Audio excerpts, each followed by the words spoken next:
Today we have with us Dr. Parthajeet Das, who is a consultant rheumatologist with Apollo Hospital, Calcutta. Sir will help us understand a few basic questions about scleroderma in Bengali. Welcome, sir, to this forum. Thank you very much. Thank you. Sir, today we would like to understand in Bengali few basic questions about scleroderma, like when a patient is newly diagnosed or when a patient is there for, let's say, 3 months or 6 months, but not able to understand what scleroderma and its complications are. So we would just like to understand few basic questions about scleroderma today. So Okay. our first question is, what exactly is scleroderma? I think আমি বাংলাতেই বলছি আর আমি কোয়েশ্চেনটা আরেকবার repeat করে দিচ্ছি, মানে যেটা মিসেস ওয়াদবা জিজ্ঞেস করলো আমাদেরকে, স্ক্লেরোডার্মা মানে কি। তো এটা বলতে গেলে বলা যায় আক্ষরিক অর্থে স্ক্লেরোস মানে হচ্ছে হার্ডেনিং বা থিকেনিং, আর ডার্মা মানে স্কিন। তার মানে এটা বেসিক্যালি হার্ডেনিং অফ স্কিন, মানে স্কিনটা অনেক বেশি টাইট হয়ে যাচ্ছে, শাইনি হয়ে যায় যে যে কন্ডিশনে। এটা এক ধরনের রেয়ার টাইপ অফ বাত, মানে মেডিকেল টার্মে বলা যায় it's autoimmune multi system connective tissue disease. আমি প্রত্যেকটা টার্মের মানে বলছি, তাহলে জিনিসটা আরেকটু ক্ল্যারিফাইড হবে। অটোইমিউন মানে হচ্ছে আমাদের ইমিউন সিস্টেম আমাদের এগেইনস্টে কাজ করছে, মানে ইমিউন সিস্টেম কনফিউজড হয়ে আমাদের নর্মাল যেটা সেলুলার স্ট্রাকচার তার এগেইনস্টে কাজ করছে। মাল্টি সিস্টেমিক মানে যেহেতু এটা সারা শরীরে ছড়িয়ে আছে, এটা মাল্টিপল অর্গানস এফেক্ট হতে পারে, এটা স্কিন হতে পারে, জয়েন্টস হতে পারে, লাংস হতে পারে, হার্ট হতে পারে। এবার হচ্ছে কানেকটিভ টিস্যু। কানেকটিভ টিস্যু মানেটা কি? আমি যদি একটা বিল্ডিং ধরি, বিল্ডিং এ যেরকম ইট, সুরকি, সিমেন্ট আছে, তার মধ্যে অনেক পাইপস আছে, কেবলস আছে। এই সিমেন্টটা হচ্ছে কানেকটিভ টিস্যু, যেটা সারা বিল্ডিং এর মধ্যে ছড়িয়ে আছে। আর এই সিমেন্টটা সব স্ট্রাকচার গুলোকে একসাথে বেঁধে রেখেছে, ধরে রেখেছে। আর যেহেতু এই অটোইমিউন ডিজিজটা যদি আমি ধরে নিই একটা বাড়ির একটা সিমেন্টকে এফেক্ট করছে বা একটা বডির কানেকটিভ টিস্যুকে এফেক্ট করছে, তখন এটা সারা শরীরের যে কোনো অর্গানকে এফেক্ট করার ক্ষমতা রাখে। যেখানে these are all multi systemic disease, মানে একটা অর্গান নয়, সারা শরীরেই জিনিসটা এফেক্ট হতে পারে। কমনলি যেটা ম্যানিফেস্টেশন হয় সেটা হচ্ছে স্কিনটা খুব টাইট হয়ে যায়, মানে হার্ডেনিং স্কিন, যার জন্য স্ক্লেরোডার্মা বলে। এটা খুবই রেয়ার টাইপের অসুখ, কিন্তু খালি স্কিনের মধ্যেই সীমাবদ্ধ থাকে না। অনেক সময় জয়েন্টকে এফেক্ট হতে পারে, পেশেন্টের জয়েন্ট পেন হতে পারে, হার্ট এফেক্ট হতে পারে, লাংস এফেক্ট হতে পারে, নার্ভস কিছু কিছু ক্ষেত্রে হতে পারে, মানুষের ইন্টেস্টিন মানে খাদ্য নালী এফেক্টেড হতে পারে। তার অনেক রকম সিমটমস, যেটা আমরা হয়তো পরে ডিসকাস করব। কমনলি এটা মেয়েদের বেশি দেখা যায়, তবে ছেলেদের যে হবে না তা নয়। এজ একটা অনেকটাই ভ্যারিড হয়, বাচ্চাদেরও হতে পারে, অনেক সিনিয়র এল্ডারলি এজ গ্রুপেও হওয়ার চান্স থাকে। তবে বেশিরভাগ যা স্ট্যাটিস্টিক্স দেখা যায় মেয়েদের ক্ষেত্রে বেশি হয়। আর এই অটোইমিউন ডিজিজ গুলো একটা মানে ইনফ্লামেটরি আর্থ্রাইটিস থেকে হয়, কিন্তু খালি যে এই অটোইমিউন ডিজিজ তা নয়, অনেক আদার কন্ডিশনস, যেরকম সার্কোইডোসিস, যাদের হয়তো রিনাল ট্রান্সপ্লান্ট হচ্ছে তাদেরও এইসব প্রবলেম গুলো হতে পারে। কিন্তু ওভারঅল ইটস অটোইমিউন ডিজিজ, যেটা আর্লি ডিটেকশন, আর্লি ডায়াগনোসিসটা খুবই ইম্পর্টেন্ট। তার জন্য অ্যাওয়ারনেসটাও ইকুয়ালি ইম্পর্টেন্ট, কারণ ঠিক মতো আমি না জানতে পারি, আমি মেডিকেল অ্যাডভাইসটা ঠিক মতো নিতে পারবো না। আর নিলে কিন্তু আমাদের যে মেডিকেল ট্রিটমেন্ট আছে আমরা সবাই ভালো থাকতে পারি to say significant extent. Next question please. So that was wonderful explanation about scleroderma. So moving on to our next question. So what are the early signs of scleroderma? How would a patient know that I have to go to the rheumatologist now to get my treatment started? না, আমি যেটা একটু আগেই আমি আবার question repeat করছি, তার মানে আর্লি সাইনস অফ স্ক্লেরোডার্মা কি কি কি হলে আমি বুঝতে পারবো যে এটা স্ক্লেরোডার্মার মানে ইঙ্গিত আছে, তখন আমাকে কেন আমি রুমাটোলজিস্টের কাছে যেতে চাইবো। আমি যেটাই বলেছি, এটা এটা মাল্টি সিস্টেমিক ডিজিজ, মানে অনেক অর্গান ইনভলভমেন্ট হতে পারে। আমি একটা একটা করে ধরছি। ইউজুয়ালি কমনলি অনেক সময় সার্কুলেশনকে এফেক্ট করে, মানে আমাদের ব্লাড সার্কুলেশনকে, যেটাকে রেনল্ডস ফেনোমেনা বলে। তাতে হয় আর্লি স্টেজে কেউ হয়তো ঠান্ডা শীতকালে বা হয়তো ঠান্ডা জল ঘাটলে বা অনেকক্ষণ এসিতে বসে থাকলে তখন ফিঙ্গার টিপস গুলো সাদা হয়ে যেতে পারে, নীল হয়ে যেতে পারে, ব্যথা হয়ে যেতে পারে। এটা যদি আর্লি স্টেজে ঠিকমতো ডিটেকশন বা ট্রিটমেন্ট না হয় অনেক সময় গ্যাংগ্রিনের দিকেও যেতে পারে। আর এটা ইউজুয়ালি স্কিনের টাইটনেসটা বাড়তে থাকে, যে শুরু হয় একদম ফিঙ্গার টিপস থেকে বা পায়ের আঙ্গুল থেকে, আস্তে আস্তে জিনিসটা গ্র্যাজুয়ালি বাড়ে। তো প্রথম দিকে আর্লি স্টেজে স্কিনের বা আঙ্গুলের স্কিনটা টাইট হবে, সেটা আস্তে আস্তে প্রোগ্রেস হয়ে রিস্ট অব্দি যাবে, আস্তে আস্তে প্রোগ্রেস করে এলবো অব্দি যাবে। তো আস্তে আস্তে জিনিসটা বাড়তে থাকে। একটু অ্যাডভান্স জনের সময়তে মুখটা কি বলে একটু টাইটনেসটা ওপেনিংটা ছোট হয়ে যেতে পারে, তখন খেতে অসুবিধা হতে পারে, হাঁ করতে অসুবিধা হতে পারে। আর যদি ইন্টেস্টিনের এফেক্ট হয় তখন অনেকে অ্যাসিডের প্রবলেম হতে পারে, যে খাওয়া হজম হচ্ছে না, একটু খেলেই পেট ফুলে থাকছে, ব্লোটেড হয়ে থাকছে, ডায়রিয়া হতে পারে বারবার। আর যদি লাংস এফেক্ট করলে অনেক সময়তে ড্রাই কাফ হবে, হয়তো কফ বেরোচ্ছে না কিন্তু কন্টিনিউয়াস একটা কাফ, কোনো অ্যান্টিবায়োটিক্স খাচ্ছেন, অ্যান্টি অ্যালার্জি খেলে সেটা রেসপন্ড করছে না। একটু অ্যাডভান্স স্টেজে শ্বাসকষ্ট হওয়ার চান্স থাকতে পারে। আর আরেকটা যেটা আমরা খুব কমনলি দেখি আর্লি স্টেজে ফ্যাটিগ, মানে প্রচন্ড ক্লান্তি থাকবে কিন্তু হয়তো সব অনেক রকম ব্লাড টেস্ট হয়েছে, সবই মোটামুটি নেগেটিভ। অনেক সময় হিমোগ্লোবিনটাও কম হতে পারে, এই সব অসুখে অনেক সময় ব্লিডিং হওয়ার চান্স থাকে। তো যে কারণে এইগুলোই হচ্ছে আর্লি সাইন, স্পেশালি রেনল্ডস। যখন দেখবেন যে আঙুল সাদা হয়ে যাচ্ছে, নীল হয়ে যাচ্ছে, এটা কিন্তু ওয়ার্নিং সাইন্স। এটা একদম ফেলে রাখার কোনো মানে হয় না, সঙ্গে সঙ্গে নিজের ডাক্তার বা রিমাটোলজিস্ট মানে যোগাযোগ করুন, যাতে ঠিকমতো আর্লি স্টেজের ট্রিটমেন্টটা ইনস্টিটিউট করা যেতে পারে। Yes mister Wadhwa, next question please. Wonderful, sir. So, what are the risk factors associated with scleroderma, including the risk factor? Is my child going to have it if I have scleroderma? হ্যাঁ, এটা আমরা কোয়েশ্চেনটা repeat করি। মানে যদি scleroderma তো আমি discuss করলাম, তার মানে রিস্ক ফ্যাক্টরসটা কি, কেন স্ক্লেরোডার্মাটা হয়, আর এটা কি মানে জেনেটিক লিঙ্কেজ কিছু আছে কিনা, যদি আমার স্ক্লেরোডার্মা থাকে আমার ছেলে মেয়ে স্ক্লেরোডার্মা হওয়ার চান্স থাকে কিনা। তো রিস্ক ফ্যাক্টরস এটা খুবই রেয়ার ডিজিজ, মানে অনেক মানে আমি ইন্ডিয়ান ফিগার্স না থাকলেও সারা পৃথিবীতেই খুবই রেয়ারলি অসুখগুলো পাওয়া যায়। এটার মেইন ফ্যাক্টরস অনেক সময় জেনেটিক লিঙ্কেজ থাকে। এবার জেনেটিক লিঙ্ক থাকা মানে জিন গঠিত বা মানে যেটা ইনহেরিটেড হওয়ার চান্স থাকে আর কি। আমি জেনেটিকটা একটু পরে আসছি। খালি জিন ছাড়াও আরো কিছু এনভায়রনমেন্টাল রিস্ক ফ্যাক্টরস আছে, যেমন অনেক ক্ষেত্রে কিছু ইনফেকশন, যেমন cytomegalo virus, Epstein Barr virus infection থেকে অনেক সময় ট্রিগার হতে পারে। বেশ কিছু কেমিক্যালস থেকে হওয়ার চান্স থাকে, যেমন কিছু ড্রাগস আছে, সিলিকা ডাস্ট আছে, ফ্রান্স বা ইয়েতে রেপসিড অয়েল থেকে এদের অ্যাসোসিয়েশন দেখা গিয়েছিল। অনেক সময় কিমোথেরাপি ড্রাগস বা সেগুলো থেকে হওয়ার চান্স থাকে। এরপরে নেক্সট কোয়েশ্চেন যেটা আমি আসছি সেটা হচ্ছে ফ্যামিলি।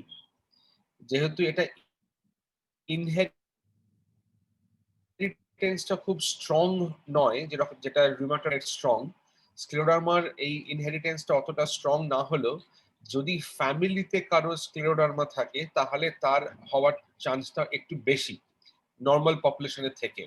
মানে যেমন অ্যারাউন্ড 1.6%, মানে 100 জন থাকলে বা যদি 1000 জনের মধ্যে 16 জনের হবে। এইরকম, এটা খুবই লো ফিগার কিন্তু তবে চিন্তার কারণ নেই। কিন্তু এই ইনহেরিটেন্সটা লো হলেও একটা ফ্যাক্টর থাকে। অনেক সময় দেখা গেছে যারা যমজ বাচ্চা মানে ভাই বোন, তাদের মধ্যেও ইনহেরিটেন্সটা কিন্তু খুবই লো, যেখানে প্যানিক করার কোনো কারণ নেই যে আপনার হচ্ছে মানেই যে আপনার ছেলে মেয়ের হবে, সেটা একদমই ভুল ধারণা।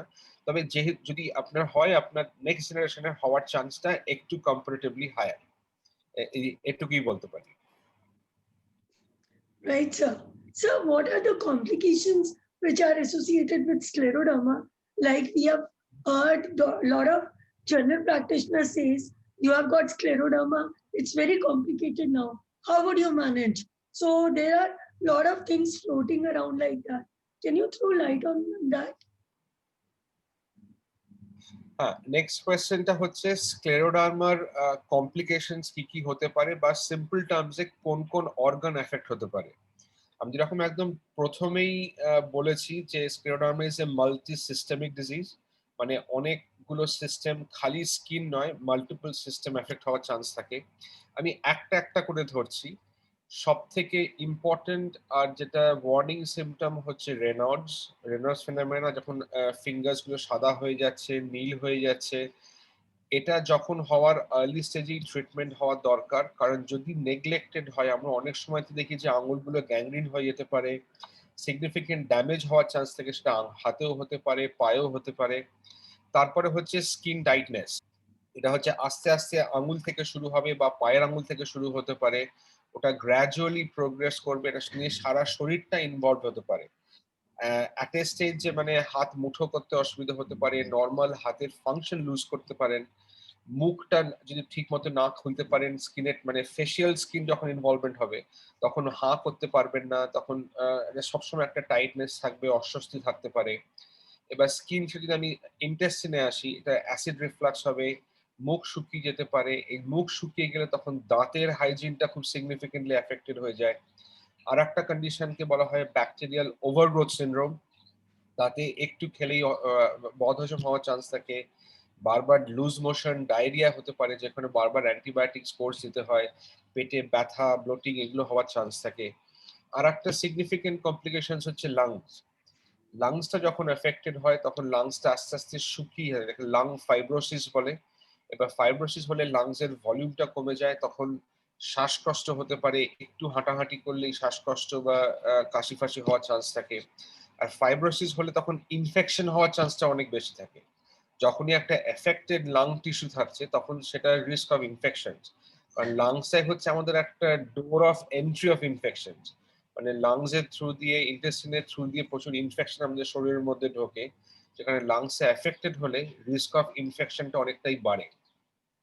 এবার যদি আমি সেই হার্টের দিক থেকে, হার্টে অনেক সময়তে হার্টের প্রবলেম মানে হার্টের জল জমতে পারে, হার্টের অ্যারিথমিয়া মানে হার্টের যে কন্ডাকশন ডিফেক্ট হতে পারে, বা বারবার হার্টের রিদমটা চেঞ্জ হতে পারে, সিগনিফিকেন্সে যে হার্ট ফেলিওর হওয়ারও চান্স থাকে। আর একটা কন্ডিশন বলা হয় পালমোনারি হাইপারটেনশন, যেটা অনেক সময়তে স্ক্লেরোডার্মা পেশেন্টদের দেখা যায়। মানে হার্টের পাশে যে আর্টারি ভেন তার প্রেশারটা বেড়ে যায়, তার জন্য শ্বাসকষ্ট হওয়ার চান্স থাকে, বুকে ভার ভার, বুকে ব্যথা হতে পারে। অনেক কম ক্ষেত্রে বা অনেক ক্ষেত্রেই কিডনিও এফেক্টেড হওয়ার চান্স থাকে।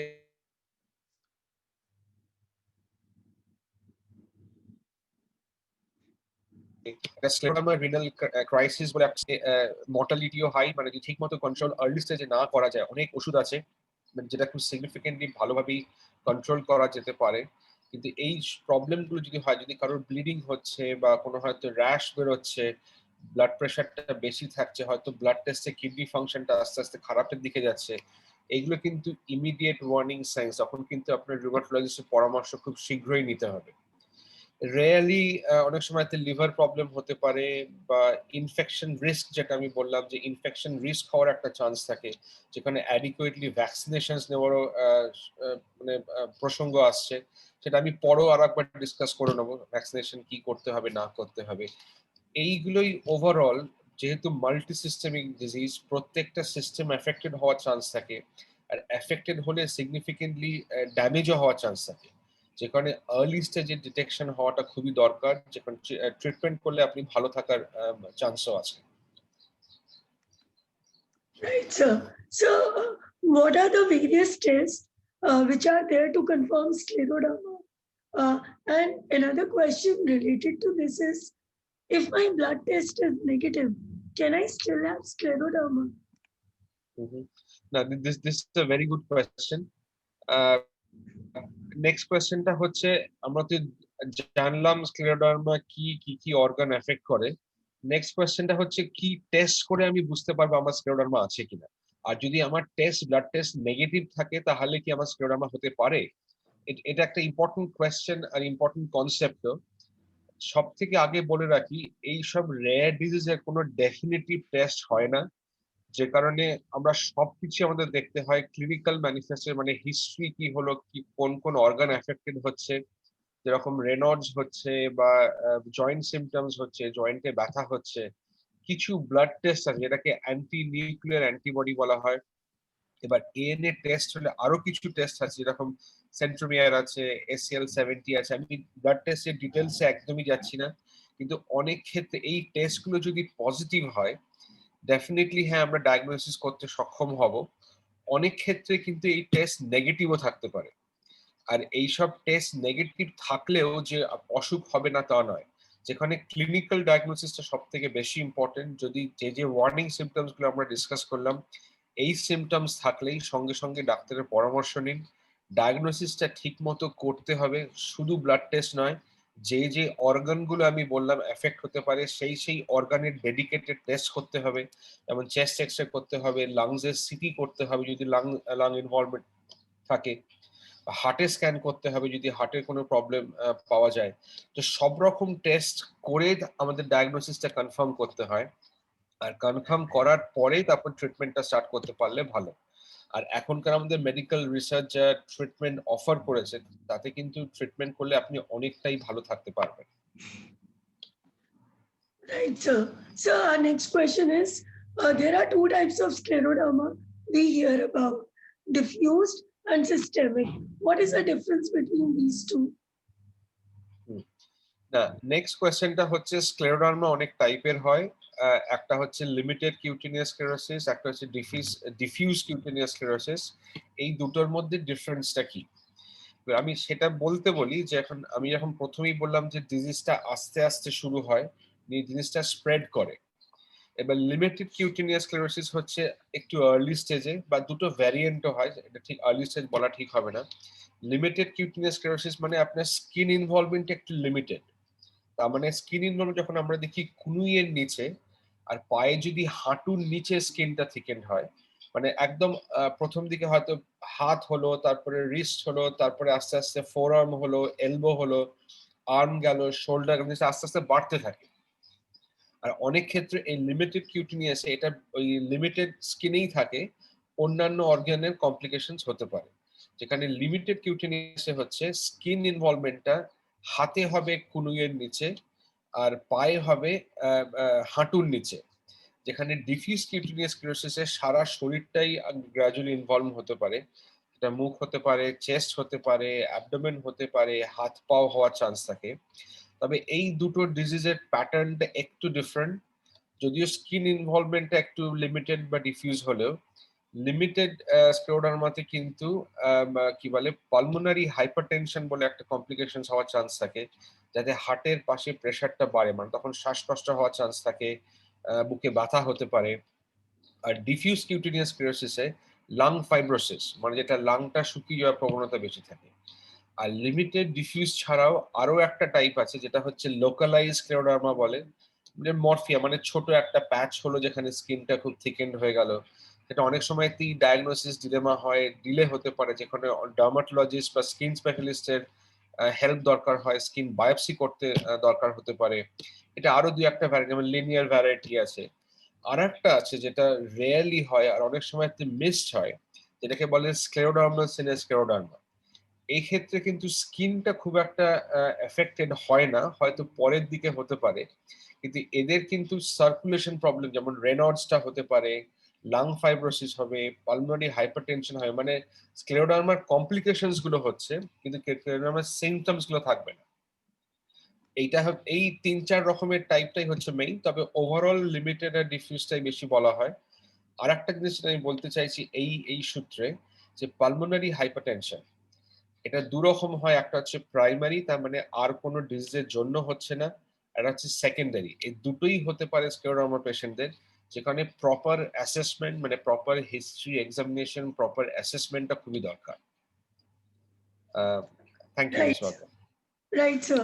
So now we have understood what is scleroderma and how it affects our body. Now I want to know that how doctors treat scleroderma in an ideal way, or how do a patients get treated in an ideal way? হ্যাঁ, next কোয়েশ্চেনটা হচ্ছে, আমাদের যে diagnosis হলো, আমাদের disease স্পেকট্রামটা বুঝতে পারলাম, এবার ট্রিটমেন্টটা কিভাবে হবে। ট্রিটমেন্টটা সব থেকে ইম্পর্টেন্ট হচ্ছে অ্যাওয়ারনেস, কারণ আমরা অনেক ক্ষেত্রেই দেখতে পারি ডিলে ইন ডায়াগনোসিস। যেহেতু এই ট্রিটমেন্টের সিমটমস গুলো খুবই সাটল ফাইন্ডিংস থাকে, মানে খুবই মাইনার একটু স্কিন টাইটনেস, যেটা অনেকেই মিস করে যায়। হয়তো একটু আঙুলটা একটু সাদা হয়ে গেল, একটু নীল হলো, আপনি বুঝতে পারলেন না, যেখানে ট্রিটমেন্টটা অনেক ডিলে হয় ডায়াগনোসিসের। আর যদি ডিলে হলে তার কমপ্লিকেশনসটা বাড়তে পারে, যেখানে আর্লি ডায়াগনোসিসটা ইম্পর্টেন্ট, পেশেন্ট অ্যাওয়ারনেসটা মোর ইম্পর্টেন্ট। তার জন্যই আমরা এই ভিডিওস গুলো শেয়ার করার চেষ্টা করছি, যাতে পেশেন্টরা বুঝতে পারে, আর্লি সিমটমস গুলো ডিটেক্টেড হয় আর্লি স্টেজে, তাহলে ট্রিটমেন্টটা ভালো হয়। এবার কি কি ট্রিটমেন্ট, একটা হচ্ছে লাইফস্টাইল মডিফিকেশন, যেটা পেশেন্টরা বাড়িতে বসে নিজেরা করতে পারবেন। একটা হচ্ছে হেলদি ইটিং, মানে আমাদের পেশেন্টদের কমন কোয়েশ্চেন হচ্ছে কি খাবো, আমাদের ডায়েটটা কি হবে। হেলদি ডায়েটে কোনো রেস্ট্রিকশন সেরকম কিছু নেই। যেহেতু মাউথটা ড্রাই হচ্ছে, ডেন্টাল হাইজিনটা মেনটেন করা খুবই ইম্পর্টেন্ট। এবার আসছি রেনর্জের আমি ওষুধ ট্রিটমেন্ট নিয়ে খুব একটা ডিটেলসে যাব না, কারণ অনেক রকম ট্রিটমেন্টই আছে। যেটা আপনাদের করতে হবে সেটা হচ্ছে মানে প্রোফাইল্যাক্সিস। মানে মনে করুন এই যে সাডেন চেঞ্জ ইন টেম্পারেচার, হয়তো আপনি এসিতে বসে আছেন, এসির টেম্পারেচারটা 3-4 ডিগ্রি ড্রপ করে গেল, তাতেই কিন্তু রেনর্স ট্রিগার্ড হতে পারে। বা যেখানে ওই এসির টেম্পারেচারটা 27-28 একটু হায়ার ডিগ্রিতে রেখে শুতে পারলে বেটার, মানে সাডেন চেঞ্জিং টেম্পারেচারে কিন্তু রেনর্স ট্রিগার্ড হবে। আর একটা হচ্ছে অ্যাভয়েড কোল্ড এক্সপোজার, মানে ধরুন এই যে শীতকালটা, সবসময় মোটা উলেন গ্লাভস পরে থাকতে হবে, মোজা পরে থাকতে হবে। এইগুলো পরে থাকলে কিন্তু আপনার চট করে রেনল্ডস ট্রিগারটা হওয়ার চান্স কম। আর এবার ধরে নিন, এবার পেটের, মানে যাদের পেটের কমপ্লিকেশনস আছে, ইন্টেস্টাইন, তারা কি করবেন? এদের প্রবলেম যেটা হয়, যেহেতু মোটিলিটি প্রবলেম হচ্ছে, অ্যাসিডের প্রবলেম হয়, খাবারটা ঠিক মতো হজম হয় না। আর খাবারটা ঠিক মতো হজম না হলেই তখন কিন্তু ওই গ্যাস্ট্রিক কমপ্লিকেশনস গুলো হওয়ার চান্স বেশি থাকে। যেখানে স্মল পোর্শনস অফ মিলস, মানে ছোট একবারে পেট ভরে খাবেন না, পেটে খিদে রেখে খাবেন, বারে বারে খাবেন। আর স্মল পোর্শন মানে একটু খাবেন, তারপরে গ্যাপ দিয়ে ওই মানে একটা পোর্শনই দুবারে স্প্লিট করে নেবেন। তাহলে যে খাবারটা খাচ্ছেন সেটা আপনার হজম করতে সুবিধা হবে। খাওয়ার সঙ্গে জলটা খাবেন না, কারণ খাওয়ার সঙ্গে জলটা খেলে অ্যাসিড ডাইলিউট হয়ে যায়, হজমের প্রবলেম হয়। জলটা খেলে নয় খাওয়ার 1/2 ঘন্টা আগে আর 2-3 ঘন্টা পরে। কারণ এই সিম্পল জিনিসগুলো একটু মানে অ্যাডপ্ট করলে অনেকটাই বেটার থাকা যায়। আর যেরকম এই ফিজি ড্রিঙ্কস, আমরা মানে কোল্ড ড্রিঙ্কস খাচ্ছি, দুম করে খেয়ে নিলাম, মানে এয়ারেটেড ড্রিঙ্কস খাচ্ছি, ফ্রুটস, এগুলো একটু মানে সাইট্রাস ফ্রুটস মানে লেবু জাতীয় খাবার, এগুলো একটু অ্যাভয়েড করতে হবে। কফিটা অ্যাভয়েড করতে পারলে ভালো। এগুলো তো হয়ে গেল ডায়েট বা জিআই পোর্শনটা। আর একটা হচ্ছে এক্সারসাইজ, রেগুলার এক্সারসাইজ অনেক রকমের হয়। একটা হচ্ছে এরোবিক এক্সারসাইজ, যেটা আপনার রেগুলার হাঁটাহাঁটি ফিটনেস, হাঁটাহাঁটি করলে আপনার মাসল বোন স্ট্রং থাকছে। ব্রিদিং এক্সারসাইজ, যাদের লাং প্রবলেম আছে, অনেক সময় একটু বয়স ক্ষেত্রে মাসল ওয়েস্টিং হয়, বোন ওয়েস্টিং যেটা অস্টিওপোরোসিস হয়, তাদের কিন্তু মাসল স্ট্রেংথেনিং এক্সারসাইজ করলেও ইম্পর্টেন্ট। আর এবার আসছি স্মোকিংটা যাদের লাং প্রবলেম তাদেরকে একদম স্ট্রিক্টলি অ্যাভয়েড করতে হবে, না হলে কিন্তু লাং কমপ্লিকেশনস বেড়ে যাওয়ার চান্স থাকে। এবার আসছে ইনফেকশন, যেই আমি বললাম যে ইনফেকশন হওয়ার চান্স আছে, যে কারণে এই করোনা স্টেজে আপনাদের প্রিকশন নিতে হবে খুব স্ট্রিক্টলি। মাস্ক পরা, স্যানিটাইজার ইউজ করা, আর ভ্যাকসিনেশনস, কমন যে ভ্যাকসিন প্রিভেন্টেবল ডিজিজ মানে নিউমোকক্কাল, ইনফ্লুয়েঞ্জা, সেগুলো নিতে হবে। প্লাস আমাদের তো আরো কিছু ভ্যাকসিনেশন আসার এখন প্ল্যান আছে, সেগুলো আপনাকে ইন ডিউ কোর্স নিয়ে নিতে হবে। এটা গেল হচ্ছে লাইফস্টাইল মডিফিকেশন প্রিভেনশন। এবার আসছি আমি ট্রিটমেন্ট, মানে কি কিভাবে ট্রিটমেন্ট করতে হবে। এটা এটা হচ্ছে হাইলি স্পেশালাইজড ডিজিজ, যে কারণে এটা multi systemic, multi disciplinary approach দরকার। মানে রিউমাটোলজিস্ট লাগবে, পালমোনোলজিস্ট লাগবে, ইন্টার্নাল ফিজিশিয়ান লাগতে পারে। সবাইকে মিলে মিশে একসাথে ট্রিটমেন্টটা করতে পারলে বেটার। ওষুধের জন্য স্টেরয়েড আছে, স্টেরয়েড নিয়ে একদম ভয় পাবেন না। স্টেরয়েড ঠিক মতো ইউজ করতে পারলে স্ক্লেরোডার্মা অনেক ক্ষেত্রেই ভালো ম্যানেজ করা যায়। তবে যাদের কিডনি প্রবলেম আছে, স্ক্লেরোডার্মা রিনাল ক্রাইসিস, তাদের ক্ষেত্রে স্টেরয়েডটা একটু অ্যাভয়েড করতে পারলে ভালো। আরো অনেক ইমিউনোসাপ্রেসিভ ড্রাগস আছে, এরকম মেথোট্রেক্সের আছে, মাইক্রোফেনোলেট আছে, ট্যাক্রোলিমাস আছে। যদি এসবে কন্ট্রোল না হয়, আরো স্ট্রং মেডিকেশন যেটা সাইক্লোফসফামাইড আছে, এগুলো করলেও অনেক সময় বেটার থাকে। যদি লাংটা ড্যামেজ হয়ে যায়, অনেক ক্ষেত্রে লং টার্ম অক্সিজেন নিতে হয়, তাতে লাংয়ের পালমারি প্রেশার, বা লাংয়ের হেলথটা অনেকটা ইমপ্রুভ করে থাকে। আর এটা হচ্ছে অর্গান স্পেসিফিক ট্রিটমেন্ট। কারোর হয়তো লাংটা বেশি হয়েছে, কারোর হয়তো হার্ট বেশি হয়েছে, কারোর কিডনি বেশি প্রবলেম হয়েছে, যে কারণে ওই স্পেশালাইজ অ্যাপ্রোচ, যে অর্গানটা বেশি ড্যামেজ হচ্ছে সেই অর্গানগুলোতে বেশি ফোকাস করে ট্রিটমেন্ট করা। আর অনেক ক্ষেত্রে দেখা গেছে বায়োলজিক্যাল ট্রিটমেন্ট, যাদের হয়তো ওষুধ কাজ করছে না ঠিক মতো, তখন তাদের বায়োলজিক্যাল ট্রিটমেন্ট মানে হয়তো সাইক্লোফসফামাইড বা রিটুক্সিম্যাব এই টাইপের ওষুধগুলো দিলে কিন্তু অনেক ক্ষেত্রেই খুব সিগনিফিকেন্টলি কন্ট্রোল করা যেতে পারে।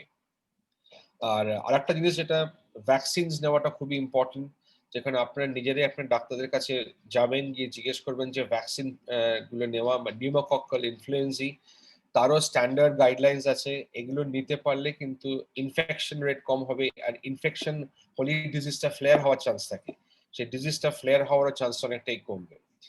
সব থেকে ইম্পর্টেন্ট আর্লি ডায়াগনোসিস, মানে যদি ঠিক মতো আর্লি স্টেজে ডিজিজটা ডায়াগনোসিস করা যায়, আর্লি স্টেজে ঠিক মতো ট্রিটমেন্ট করা যায়, প্রগনোসিস কিন্তু খুবই ভালো, মানে অনেক ক্ষেত্রে একদম নর্মাল লাইফ লিড করা যেতে পারে। Thank you. So, wonderful explanation you have given.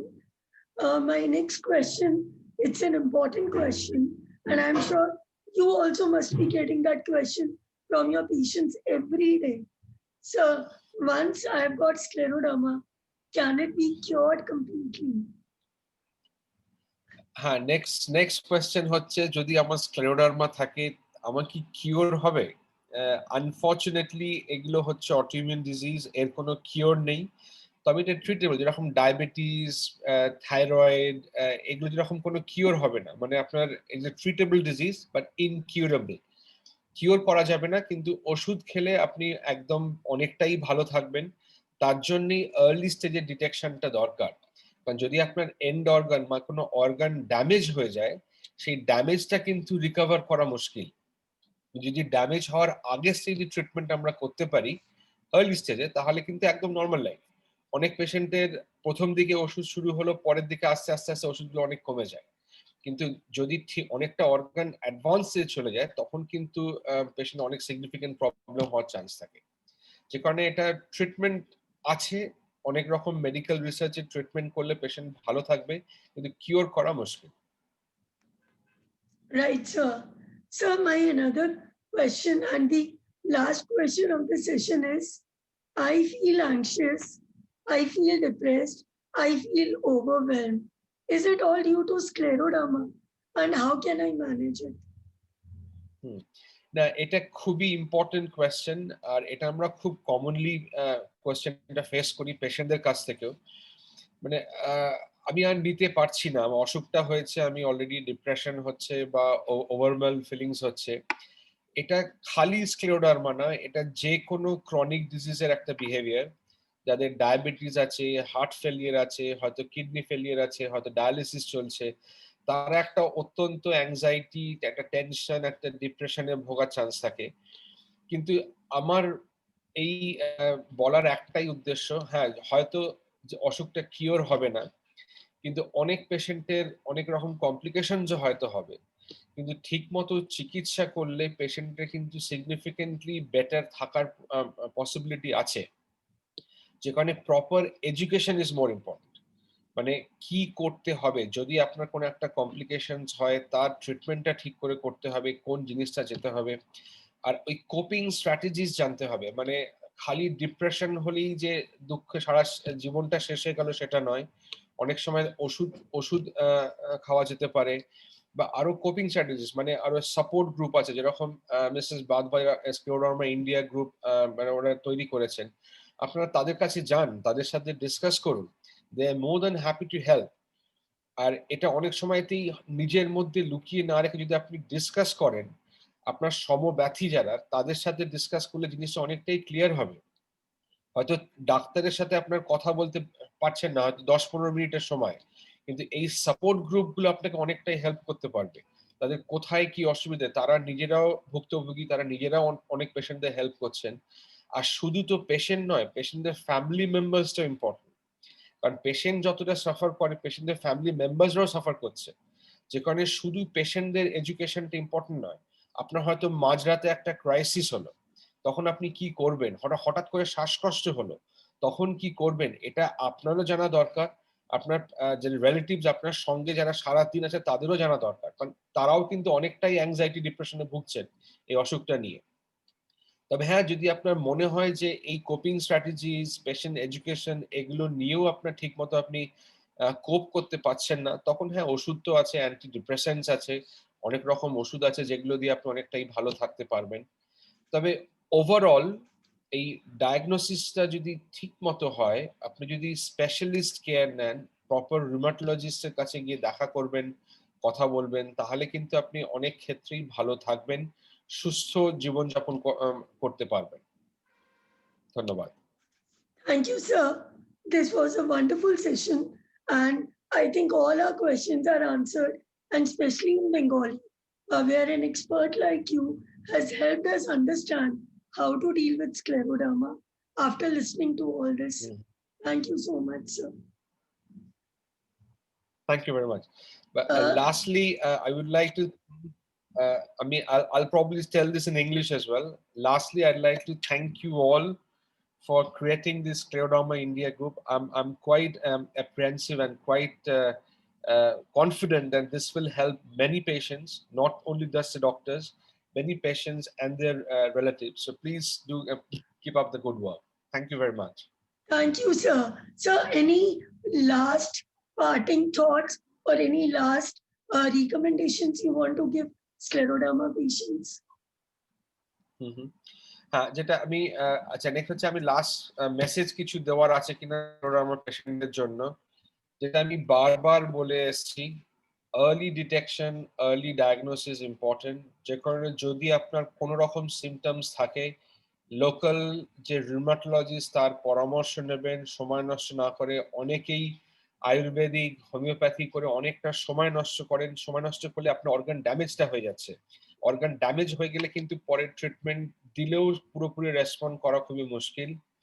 আর আরেকটা হচ্ছে ট্রিটমেন্টে এগুলো সবই লং টার্ম ট্রিটমেন্ট, এটা কিউরেবল ডিজিজ নয়, লং টার্ম ট্রিটমেন্ট চলবে, যে কারণে ডাক্তারের পরামর্শ অনুযায়ী ওষুধগুলো ঠিকমতো খাওয়া, ঠিকমতো ড্রাগ মনিটরিং, এই সব ওষুধেরই ব্লাড টেস্ট করতে হয় বারবার, সেগুলো ঠিকমতো ফলো আপ করা সবই ইম্পর্টেন্ট। আর এখন যেহেতু এরকম স্ক্লেরোডার্মা ইন্ডিয়া জাতীয় এরকম পেশেন্ট সাপোর্ট গ্রুপ হয়ে গেছে, যেটা আগে আমাদের দেশে ছিল না, এটা আপনাদের একটা প্ল্যাটফর্ম, আপনারা ঠিকমতো ইউজ করুন এই এই ফ্যাসিলিটিস গুলো, তাতে হয়তো ডাক্তারের সাথে পরামর্শ না করেও আপনারা এই সাপোর্ট গ্রুপের থ্রু দিয়ে আপনারা অনেকটাই হেল্প হতে পারবেন। কারণ এটা হচ্ছে combination team work, doctor, patient আছে, ফ্যামিলি মেম্বার্স আছে, সাপোর্ট গ্রুপ আছে, সবাই মিলে যদি আমরা একসাথে কাজ করতে পারি, আমি কোয়াইট কনফিডেন্ট যে 5-10 ইয়ার্স ডাউন দ্য লাইন বা এর মধ্যে অনেক পেশেন্টের খুবই ইউজফুল হবে ব্যাপারটা। Thank you very much. Thank you, sir. Thank you.